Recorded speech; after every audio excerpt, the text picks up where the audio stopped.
currently like 12 o'clock, something like that. So today's plan, I just got off the phone with Jordan. We're gonna do some Jeep work on my Wrangler. I think we're gonna go ahead and put the skid plate on if we have time, a few other little things that we need to do because we have a little trip planned here in a couple of months. Today is January 27th. We have a trip planned in March that we're going out to Moab, Utah, so that's gonna be absolutely sweet.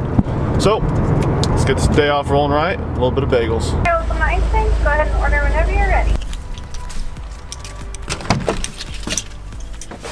Ooh, this thing's a mess. Still got it.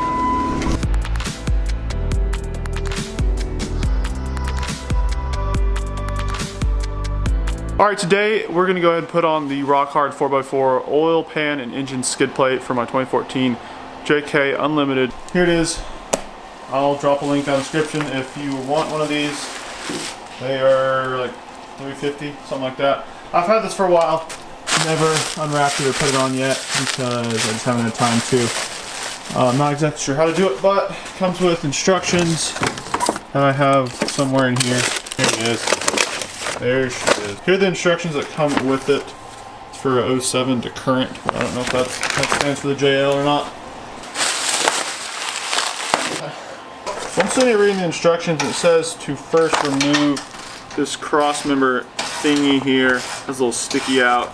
So Jordan's under there cranking away at it. I think it's just good to go ahead and start reading the instructions so we can kind of get an idea. There's not that many pictures involved, but I don't know. I think it'd be okay. Here's all the hardware. Got it all laid out. There's not a whole lot to it, but I think you also reuse some of the hardware in there. I'll give you guys a better look at it here in a second. So here's the first cross member we removed. Just 3 8.2mm bolts. Now I'm trying to figure out. It's kind of hard to film because it's under here and we're not jacking it up because we don't want to. Or Jordan didn't want to. It wasn't me. Let's just take off the transfer case. Skid plate, the factory one. No, I think that's what right there. Yeah. That's that deal. Pretty much the skid plate we're installing is going to go over top of that or underneath it, I guess. So. Alright, so currently we have a jack stand holding up the skid plate because it was really heavy and we couldn't hold it like that for a while.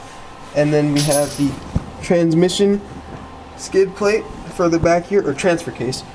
And then we have the 2 bolts holding it in.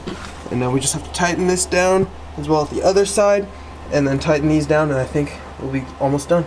So now I'm going to go ahead and take this to the passenger side. It mounts to where the engine mount is. So that's the passenger, that's the driver's side. And I'll go ahead and hop into the car and show you exactly where this goes. Still trying to figure it out, make sure. So if I frack this up, it's not on me. Alright, for the motor mount bracket kind of ones, it doesn't mount to the motor mount, it mounts to the bracket that the motor mounts to. There's 2 holes in it, I'll show you. But you use the coarse thread, there's 4. Here's the fine thread. These are what go toward the back, what they're working on right now, into the transfer skid plate.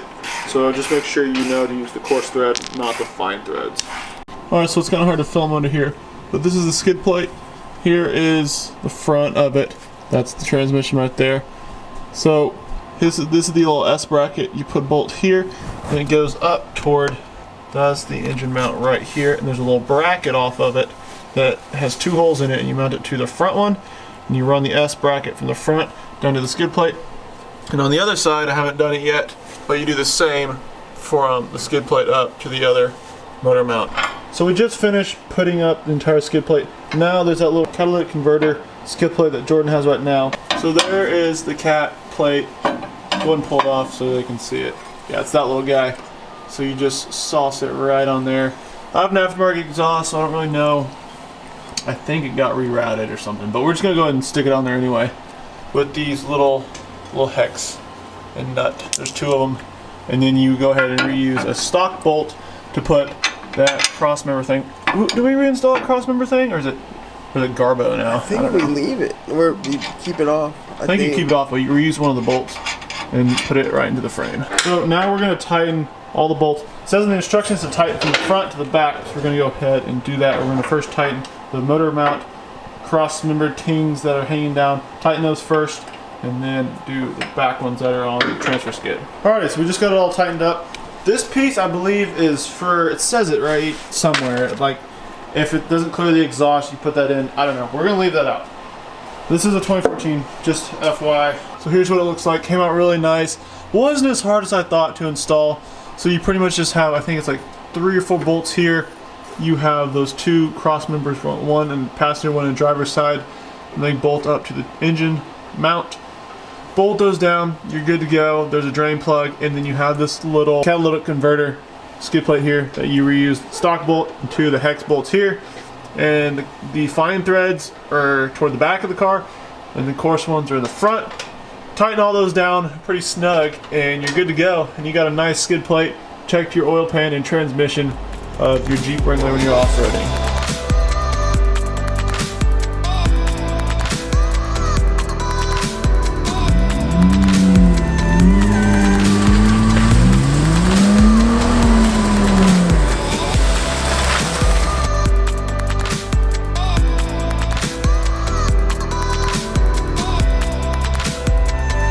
Alright guys, that's going to wrap up this little install on the Jeep. Got the skid plate all situated under there. So I know you can't really see the upgrade, but you know it's there, and if you go over a rock, you're not just going to punch a hole in your oil pan or transmission. Thank you guys so much for watching. If you enjoyed this video, if it helped you out at all, make sure you give it a thumbs up. Subscribe to stay up to date on all the builds. Thanks for watching, guys.